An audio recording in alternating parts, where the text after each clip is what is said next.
Bago po natin simulan ang kwento, inaanyayahan ko po kayo mag-subscribe dito sa ating channel. Malaking tulong po yun para tuloy-tuloy tayo sa pag-upload ng mga bagong kwento. O paano? Tara, kwentuhan tayo. Mabuhay Mr. Narrator. Isa nga pala ako sa iyong mga tagapakinig na naninirahan sa Amerika. Ang kwentong ibabahagi ko ay masasabi kong sensitibo. Lalo na ang highlight ng aking kwento ay patungkol sa aking lola na may itinatago sa aking sikreto. Kaya bago ko po simulan ay nais ko sanang balaan ang inyong mga tagapakinig na ang kwentong ito ay base lamang sa aking tunay na karanasan at walang sino man ang nais kong patamaan dito. Ako nga pala si Jason, isa kong OFW ngayon sa Amerika. Pero noong taong 1985 ay nakatira ako sa probinsya ng Baguio City. Noong bata pa lamang ako ay iniwan na ako ng aking ina upang sumama sa bago niyang pamilya. Samantala, maaga namang pumanaw ang aking tatay, dala ng labis na pag-iinom at pagsisigarilyo na siyang nakaapekto sa kanyang kalusugan. Walang may nais kumupkop sa akin noon na kahit sino mang kamag-anak ko, kaya sa batang edad ay nagpalaboy-laboy ako sa kalsada. Ngunit hindi rin nagtagal ay inampun ako ni Lola Josefa. Noong mga oras kasi na iyon ay nakita niya akong natutulog sa ilalim ng tulay noong napadaan siya rito. Sa awa nga ng Diyos ay nagkaroon ng simpatya sa akin si Lola. Kaya niya ako inampun bilang sarili niyang apo. Ayon sa kwento sa akin ni Lola, kaya niya raw ako inampun ay para daw may makasama siya sa bahay. Matandang dalaga kasi ang Lola, kaya walang bumibisita sa kanya. Bukod pa rito, ang kanyang pamilya daw ay maagang namatay kaysa sa kanya. Noong una ay hindi pa ako gaanong komportable noon kay Lola. Hindi siya mayaman pero hindi rin naman mahirap si Lola Josefa. May sarili siyang karinderya at sa karinderyang iyon ay lubos na pinagkakaguluhan ang adobo niyang manok. Iyon daw kasi ang special ni Lola Josefa dahil ang recipe daw nito ay nanggaling pa sa kanyang mga ninuno. Kaya naman, habang tumatagal ako sa bahay ni Lola, doon ko napagtanto na sobrang swerte ko pala na inampun ako ni Lola Josefa. Bukod kasi sa hindi ako palaboy-laboy sa kalsada, ay naaalagaan akong tunay. Noong nasa edad 18 na ako ay isa na rin ako sa mga tumutulong sa karinderya ni Lola Josefa. Nagsimula nang naman akong magtrabaho sa karinderya mula noong nagbakasyon sa eskwelahan. Pinaaral din kasi ako ni Lola noong mga panahon na yon, kahit sobrang hirap na ng buhay namin. Noong mga oras na yon ay nasa kolehiyo na ako. Masasabi kong sobrang hirap talaga magtrabaho sa mga kainan. Kaming dalawa lang kasi ni Lola ang nagtatrabaho sa karinderya dahil hindi na sapat ang kinikita ng karinderya para kumuha ng katulong. Parang ang full-time worker ako noon kasi ako ang tagahugas, tagaluto, taga-serve at ako pa ang cashier. Ngunit kahit ganoon ay nakakaya rin naman namin ni Lola na magtrabaho sa karinderya kahit kaming dalawa lamang. Kung uusisain ang kwento ko ay parang normal lamang, hindi ba? Pero hindi. Nagsimula ito noong nagkaroon ng kakompetensya ang aming karinderya. Tanghali noong mga oras na yon, habang nagsiserve ako ng special ni Lola na adobo, ay napansin ko na sobrang dami ng tao sa karinderya na nasa tapat ng mismong karinderya namin. Pagtingin ko sa aming karinderya ay napagtanto ko noon na kaunti lamang ang kumakain ngayon kumpara sa mga kumakain noon sa amin na halos na magkanda-ugaga na ako sa pagtatrabaho. Noong mga oras na iyon ay 5 hanggang 8 lamang ang customer namin, samantalang iyong karinderya na bagong bukas ay sobrang daming tao. Napatingin ako kay Lola na nakasilip sa karinderya. Bakas ang tila lungkot sa kanyang itsura noong mga panahon na yon. Pinuntahan ko si Lola saka sinabihan na babalik lamang ang mga customer namin sa dati. Panigurado din naman kasi na mas masarap pa rin ang putahe ni Lola kaysa sa kanila. Ngunit nagkamali ako. Habang tumatagal ay kumukonti ang customer namin. Madalas ay 1 hanggang 2 na tao na lamang ang pumupunta sa amin dahil madalas ay naroon na sa kabilang karinderya. May mga oras nga noon na gusto ko silang komprontahin kasi naman sa tapat pa talaga ng karinderya namin tumayo ang mga to. Bukod dito, pati ang special ni Lola noon na adobo ay binabaliwala na rin. Kung noon kasi ay lagi siyang ubos at may mga oras pa na kailangan ulit ni Lola na magluto, pero noong dumating ang karinderya sa tapat namin ay halos mapanis na lamang ang adobo dahil hindi na ito masyadong nagagalaw. Ang mas nakakainsulto pa noon ay pupunta lamang sila sa karinderya namin hindi para kumain kundi para makiupo kasi wala na daw pumupwesto sa karinderya sa tapat namin. Pakiramdam ko nga noong mga oras na yon ay sinusubok talaga ang pasensya ko, ngunit sinabihan naman ako ni Lola na hayaan na lang daw sapagkat ganoon naman daw ang negosyo. Bagamat hindi sinasabi sa akin ni Lola ay ramdam ko pa rin ang lungkot ni Lola sa tuwing pumupunta siya sa karinderya para tumulong. Pakiramdam ko nga noon ay nawalan na rin ng gana si Lola na magluto kumpara noong una na halos lagi siyang nakangiti kapag nagluluto ng mga ulam, lalo na ng specialty niyang adobo. Hanggang isang araw nga noon ay hindi ko na natiis pa. Hindi na ako nakapagpaalam noon kay Lola at dire-diretso na talaga akong pumunta sa tapat ng aming karinderya para tignan kung ano rin ba ang ikina-espesyal ng karinderyang iyon at kung ano ang kanilang ikinalamang noon sa amin. Tinignan ko ang menu nila noon pero kaparehong-pareho lamang ng menu namin. Iyong pakiramdam ko noon ay nanggigigil talaga. Kasi naisip ko noon na porket may bagong karinderya sa tapat namin ay hindi na sa amin kakain. Parang mga ignoranting tao kung tutuusin.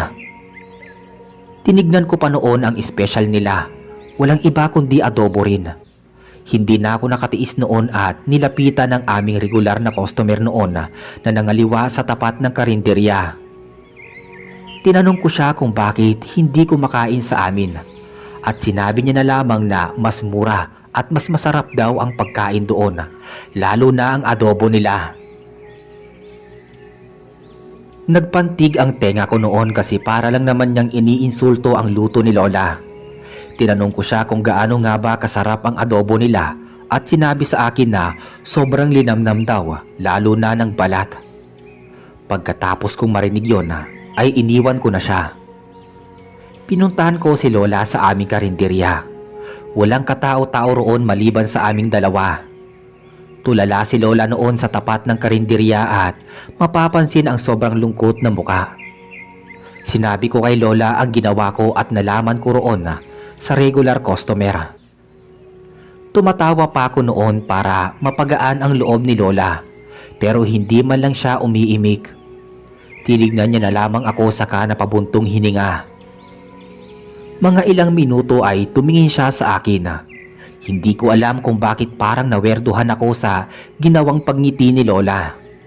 Sinabi sa akin ni Lola na wag na raw akong pupunta roon sa karinderyang iyon. Wag daw akong mag-alala dahil babalik na raw ang customer namin sa karinderya. Hindi ko siya naintindihan noon kasi iyong sinabi niya ay para bang puzzle na sobrang hirap buuin.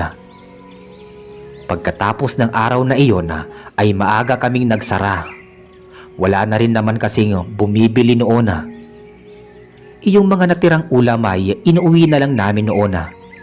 Kinabukasan noon, nagising na lamang ako na sa sobrang dami ng tao. Ang bahay kasi namin noon ay nasa pangalawang palapag, samantala ang karinderya ay nasa ibaba ng aming bahay. Pagbaba ko ay nakita kong sobrang daming tao na ulit sa karinderya namin. Natuwa ako noon kasi bumalik ang mga customer namin noon At pagtingin ko kay Lola ay masaya siyang nilalagay sa plato ang mga order ng mga tao. Napansin ko rin na agad na adobo na nasa pinakamalaking lagayan. Tinanong ko si Lola noon kung anong nangyari at bakit biglaan na lang naging ganito. Naalala ko kasi iyong sinabi ni Lola na babalik ang customer namin at nagkatotoo nga. Ayon kay Lola ay in-upgrade niya naman daw ang adobo niya at pina-free taste. Pagtingin ko sa adobo ay para bang bigla akong kinabahan. Normal na adobo lang naman maliban na lamang na para bang bawat laman ay may balat. Pinagmasdan ko ang bawat tao na kumakain at sarap na sarap nga sila. Sinabihan ako ni Lola na tikman kaya naman tinikman ko na rin ito. Sobrang sarap nga ng lasa at ang balat ay malinamnam. Hindi ko matukoy kung anong eksaktong lasa noon ng adobo kasi parang halos lahat ng seasoning ay nilagay na ni Lola. Nang tanungin ko si Lola kung anong in-upgrade niya sa adobo, ay nginitian niya na lamang ako. Ngiti na nagbigay hindi mapaliwanag na kilabot sa aking dibdib. Para bang instinct pero hindi matukoy kung bakit nakaramdam ng ganoon. Tumulong na lamang ako noon kay Lola pagkatapos kong kumain ng adobo. Ngunit habang nasa kalagitnaan ako ng pagsiserve ay nagulat ako nang dumating ang isang babae. Sumisigaw siya habang mangiyak-ngiyak na pumunta sa counter. Sinabi niya na tulungan daw namin siya. Sinubukan ko siyang pakalmahin ngunit tila lalo lamang siyang nag-hysterical.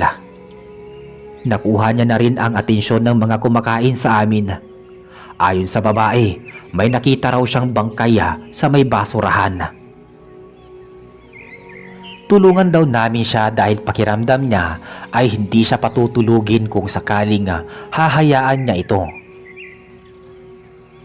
Sobrang lakas ng boses niya na naging dahilan upang marinig ito ng mga customer namin. Tumakbo ang babae at sumunod naman ang mga customer namin. Akmang tatakbo na rin ako upang sundan sila ay umiling si Lola. Sinabihan niya ako na wag na raw i-involve ang sarili ko roon. Ngunit inilingan ko si Lola at sinabi na tutulong ako doon dahil sa akin humingi ang babae ng tulong. Hindi naman sa pagiging tsismoso pero iyong kuryosidad ko noong mga oras na yon ay mas nangibabaw. Pagdating ko noon sa sinasabing basurahan ng babae ay sobrang dami ng tao. Pilit akong nakipagsiksikan hanggang sa napunta ako sa pinakaunahan. Halos mawindang ako sa aking nakita sapagkat ang taong namatay ay walang iba kundi ang pulubing matanda rito sa amin. Halata naman kasi na pinatay siya noon dahil ang kanyang balat ay parabang pinilit inalis sa kanyang katawan. Umalis na rin ako kaagad doon dahil baka masuka pa ako. Pagbalik ko sa karinderya namin ay ikinuwento ko kay Lola ang nakita ko. Nai-imagine ko noon na magugulat si Lola at pipilitin akong pumunta sa crime scene. Ngunit kabaliktaran ang nangyari. Walang reaksyon ang lola ko noon at sinabihan lang ako na bumalik na sa pagtatrabaho. Takang-taka ako noon kay Lola na pinanood siyang haluin ang adobo. Habang nakatitig ako sa kanya ay hindi nakaligtas sa akin ang kanyang ngiti na naging dahilan upang ako ay mangilabot. Akala ko noon ay hindi na iyon mauulit ngunit sunod-sunod ang naging patayan sa lugar namin noon. Natakot ako para sa aking sarili at para sa aking lola. Pakiramdam ko tuloy ay hindi naligtas ang lugar na iyon para sa amin. Ngunit sa kabutihang palad namin ay bumalik sa dati ang karinderya namin. Iyong sobrang daming tao at paulit-ulit na binabalik-balikan. Bukod dito medyo nawiwerduhan ako kay Lola kasi parang ayaw niya akong pahawakin o kaya naman patulungin sa paggawa ng adobo. Hindi tulad noon na halos sumusuksok na ako sa kilikili ni Lola para lamang tumulong sa paggawa ng adobo. Sa tuwing tinatanong ko siya kung bakit ayaw niya akong tumulong ay sinasabi na lamang niya sa akin na asikasuhin ko na lamang daw ang mga customer. Ayos lang naman sa akin iyon pero minsan talaga ay hindi ko mapigilan na magtaka na inaakto ni Lola. Sobrang weirdo niya kasi para sa akin at pakiramdam ko noong mga oras na yon ay para bang hindi ako naging komportable sa kanya. Hanggang isang gabi noon, bandang alas 12, gising pa ako at nakatambay lamang sa karinderya na kasasara na.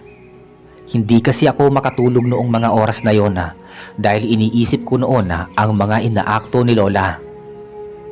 Bilang apo, bagamat ampun lamang ako, ay may pakialam pa rin ako sa babaeng nag-aalaga sa akin na dapat ay magulang ko ang gumagawa. Maya-maya pa nakarinig ako noon ng yapak sa may hagdan at pagtingin ko ay nagulat ako nang makita ko si Lola. Nakapagtataka noon dahil hindi si Lola ang tipong nagigising ng alas 12. Mga alas 5 ay pwede pa. Tinanong ko si Lola kung bakit siya bumaba ngunit tinignan niya na lamang ako saka tinanong kung bakit gising pa raw ako. Sinagot ko naman si Lola na hindi ako makatulog. Sinabi ni Lola sa akin noon na matulog na ako. Nagulat pa ako noon kasi tinignan ako ni Lola ng masama. Iyong mga oras na iyon ay nawiwerduhan ako ng sobra kay Lola. Upang hindi na nga ako mapagalitan ni Lola ay pumunta na ako sa taas ngunit nang makita siyang nakatalikod ay nagtago ako sa may hagdan. Nakita ko si Lola na pumunta sa kusina saka kumuha ng isang kutsilyo saka niya binuksan ang pintuan ng karinderya. Takang-taka ako noong mga oras na yon ngunit kaakibat nito ay takot. Dala ng kuryosidad ay sinundan ko si Lola. Mahina lamang ang ginawa kong paglalakad dahil natatakot din naman ako na mahuli ni Lola. Si Lola kasi ang tipo na kapag nagalit ay parang hindi na ako nakikilala. Diretso lamang ang lakad ni Lola. Nakapaa pa siya noong mga oras na iyon at sobrang higpit ng pagkakahawak sa kutsilyo.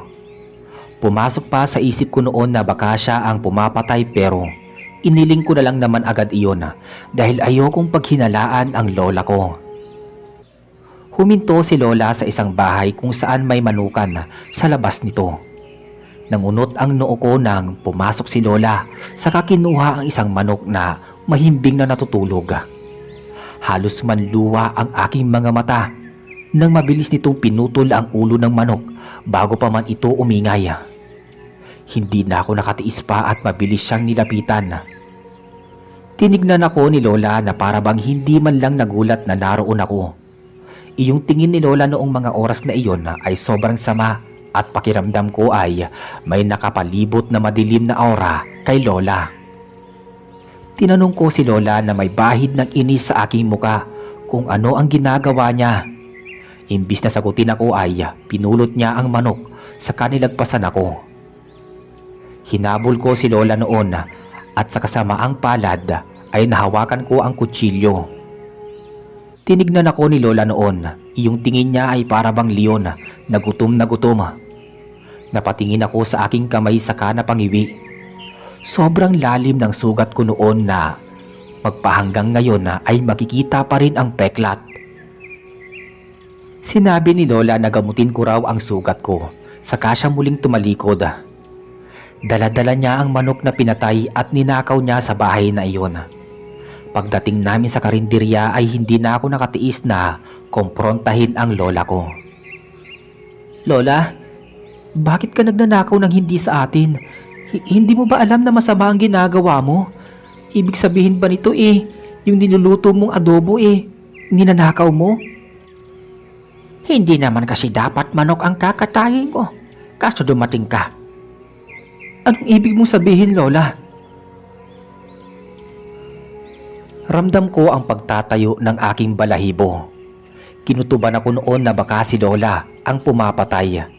Pero pilit ko itong winawaglit sa aking isipan pero noong sinabi niyang hindi dapat manok ang kakatayin niya, bigla akong natakot kay Lola noon. Imbis na sagutin ang tanong ko ay pumunta siya sa kusina saka kinatay ang manok. Tinanong ko pa rin siya noong mga oras na iyon, ngunit sinigawan ako ni Lola na matulog na. Nanlilisik na ang kanyang mata, kaya wala na akong nagawa pa kundi pumunta sa taas. Kahit gustuhin ko man nung mga oras na yun na bumalik sa baba, pero hindi na gumagalaw ang paa ko. Kahit nasa kwarto na ako noon, ay naririnig ko ang tunog ng kutsilyo ni Lola sa ibaba. Noong puntong yon ay pakiramdam ko ibang tao ang lola ko na nakakasama ko. Akala ko ay hindi ko na maaabutan pa si Lola na nasa labas ng karinderya, ngunit nagkamali ako. Tuwing alas 12 ay nagtatago ako sa hagdan upang tignan si Lola na lumalabas ng karinderya at bumabalik na may daladalang malaking sako. Sa tingin ko noong mga oras na iyon ay manok lamang ang kinukuha niya.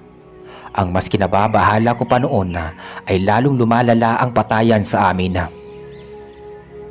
Hindi ko naman masasabi na si Lola ang pumapatay noon kasi bukod sa kapamilya ko siya ay ayaw pag-isipan ng masama ito. Inisip ko na rin noon na hindi naman siguro iyon magagawa ni Lola na pumatay ng tao. Tuwing alas 12 ng umaga ay sinisilip ko si Lola na nasa kusina. At sa tuwing nauhuli niya ako ay nanlilisik ng sobra ang kanyang mga mata.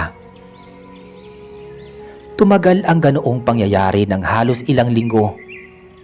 Isang umaga noon, inaayos ko ang karinderya namin para sa pagbubukas ng lapitan ako ni Lola. Napakusot pa ang ilong ko kasi amoy dugo ang lola ko. Sinabi sa akin ni Lola na tigilan ko na raw ang pagtatago sa hagdan tuwing alas 12 ng umaga sapagkat nakikita niya raw ako. Binalaan niya pa ako noon na kapag hindi raw ako tumigil ay makikita ko raw ang kalalagyan ko. Noong mga oras na yon ay ramdam na ramdam ko ang pagbabanta niya sa akin. Para kasing binabalaan ni Lola ang buhay ko. Gayon dapat ay hindi ko mararamdaman kasi lola ko yun eh. Lola ko na nagpalaki at nag-alaga sa akin. Tinanguan ko na lamang siya noon. Magmula nga noong sinabihan niya ako noon ay hindi na ako nagbalak pang tignan siya tuwing alas 12 kahit gustong gusto kong lumabas. Nag-alala kasi ako kay Lola at bukod dito ay nilalamon ako ng kuryosidad ko. Isang tanghali noon habang nagsiserve ako sa isa sa mga customer ay narinig ko ay ang usapan nila. Pre, may nakita ako kagabi na naglalakad sa dilim. Nakakakilabot kasi may dalang kutsilyo. Mabuti na lang nakapasok kagad ako ng bahay bago pa niya ako makita. Iyon na ata ang aswang na pumapatay ng tao at hayop. Yung mga manok ko dati sobrang dami pero ngayon, 2 na lang. Natatakot na ako sa lugar na to. Pakiramdam ko bawat tao hindi ko na mapagkakatiwalaan o kaya naman isa sa mga nakakasalamuhan natin aswang na pala. Hay nako, ipasa Diyos na lang natin ang aswang na yon. Mag-iingat ka pre, night shift ka pa naman sa trabaho mo, tama? Pagkatapos kong marinig iyon ay lumayo na ako sa kanila. Hindi ko na kasi kayang pakinggan ang mga pinagsasabi nila dahil parang tinuturo ng kutob ko ay ang aking lola. Kahit anong sabihin ko rito na hindi si Lola, pero sa mga inaakto ni Lola ay parang siya nga ang pumapatay. Bumalik na lamang ako sa kusina noon ngunit nagulat ako nang makita ko si Lola na tumutulo ang dugo sa sahig. Agad kong dinaluhan si Lola, ngunit ikinagimbal ko ay ang braso niyang binabalatan niya. Agad kong kinuha ang kutsilyo kay Lola saka siya hinila patungo sa taas. Nakatingin lang sa akin si Lola na wala man lang ka-ekspresyon sa muka. Tinanong ko si Lola kung bakit niya ito ginagawa ngunit hindi ito sumasagot. Sinamaan niya na lamang ako ng tingin noon at sinabihan na wag daw makikialam sa kanya dahil ampun lang daw ako at wala daw akong karapatan. Sa kauna-unahang pagkakataon ay nakaramdam ako ng sakit sa dibdib dahil sa sinabi niya. Iniwan ako noon ni Lola na para bang wala siyang sinabi sa akin. Buong maghapon noong araw na iyon ay hindi ako lumabas ng kwarto. Nagtatampo kasi ako noon kay Lola dahil sa kanyang sinabi. Gustuhin ko man na tulungan si Lola sa ibaba ngunit mas pinairal ko ang aking pride. Ngunit kalaunan nga'y hindi ko pa rin natiis ang aking lola noon. Bumaba pa rin ako upang tulungan siya dahil kahit papaano ay may utang na loob pa rin ako sa kanya at mahal ko pa rin siya. Hinintay ko si Lola na lumapit sa akin at humingi ng tawad ngunit buong araw ay para lang kaming estranghero sa isa't isa. Pagdating ng gabi, habang inaayos ko ang mga lamesa, ay napapansin ko si Lola na tahimik na kumakain na sa may gilid. Hindi ko makita ang kinakain niya dahil medyo madilim na sa pwesto niya at nakatalikod siya sa akin. Hindi na nga ako nakatiis noon at nilapitan siya.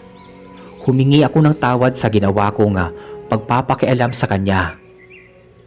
Nakayuko lamang ako habang nagsasalita ngunit para bang wala pa ring pakialam ang aking lola. Nakafocus lang talaga siya sa kanyang kinakain.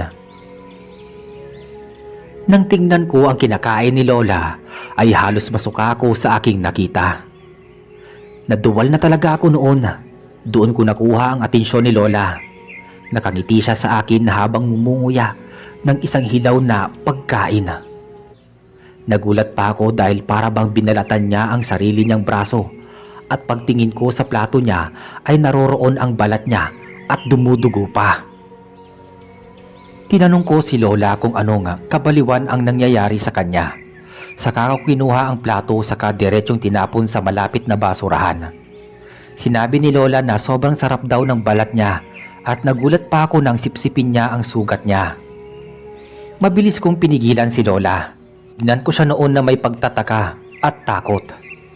Sinabi ko kay Lola na hindi pagkain ang ating balat.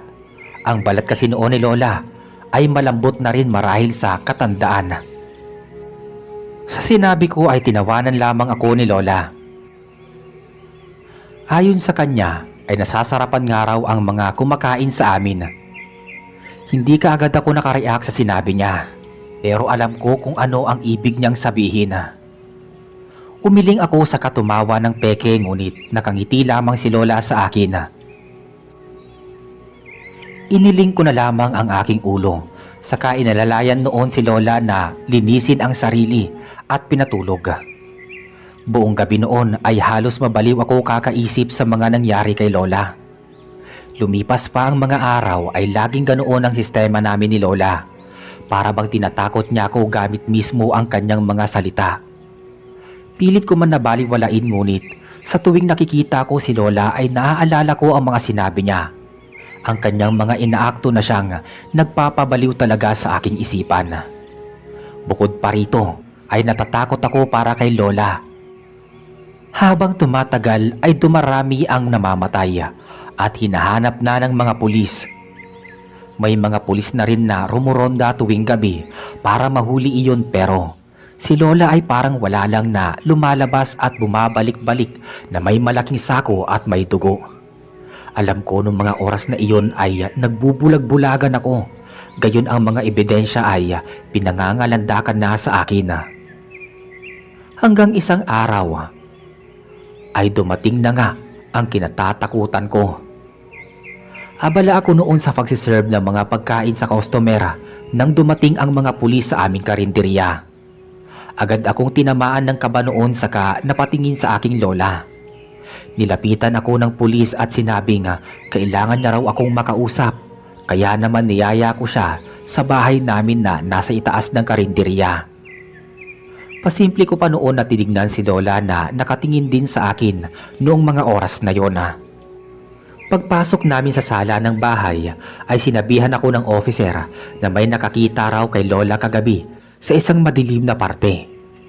Paglabas daw ni Lola ay may hawak na itong malaking sako at punong-puno ng dugo sa damit. Hindi na raw ito hinabol ng nakakita sa takot na baka raw mapatay siya ni Lola.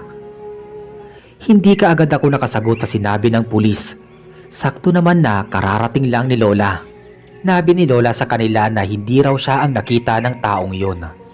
Hindi raw lumalabas tuwing gabi si Lola dahil matanda na raw siya at kailangan ng magpahinga.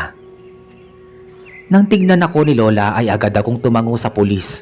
Pakiramdam ko nung mga oras na iyon ay nasa interrogation ako dahil sa titig ng pulis at nanlilisik na titig ni Lola. Sinabi sa akin ng pulis na pasalamat daw kami dahil walang ebidensya, pero sa oras daw na malaman nila ang totoo ay mapupunta raw hindi lang si Lola kundi ako sa kulungan. Bumaba ang pulis noon at labis ang kaba ko. Nang tignan ko si Lola ay kalmado lamang siyang tumingin sa akin, saka bumaba na rin. Pakiramdam ko nung mga oras na yon ay nagkasala ako. Pwede ko namang sabihin iyong mga nahahalata ko kay Lola, pero sa tuwing naiisipan ko ay nalalamon ako ng konsensya at sa huli ay hindi ko na nga nasasabi. Akala ko ay mas may malala pa roon, pero makalipas lamang ng ilang araw ay nagising ako sa ingay ng paligid. Pagbaba ko ay maraming tao ang nasa labas ng aming karinderya. Binuksan ko ang karinderya at doon nila hinahanap ang aking lola. Paulit-ulit nilang binibigkas na aswang daw ang lola ko at palabasin ko raw. Doon ko lang din napansin na wala ang lola ko. Narinig ko ang isang kababayan namin na may nagbalita daw sa kanila na aswang ang lola ko. Bukod dito, ang adobo raw na luto ni Lola ay karne ng tao. Dahil doon ay lalong nag-ingay ang paligid. May punto pa noon na gusto na nilang pumasok sa aming bahay sa taas ng karinderya, ngunit pinipigilan ko lang. Sinabihan ko naman na hindi totoo ang mga paratang, ngunit sinabi sa akin na may nakakita raw kay Lola isang gabi na may kinakain na tao. Hindi ko na alam ang mga sasabihin ko noong mga oras na yon, kaya tumakbo na lang ako sa aming bahay saka sinarado ang pinto. Pinuntahan ko si Lola sa kanyang kwarto at naabutan ko siyang nakaupo sa kama at nakatalikod sa akin.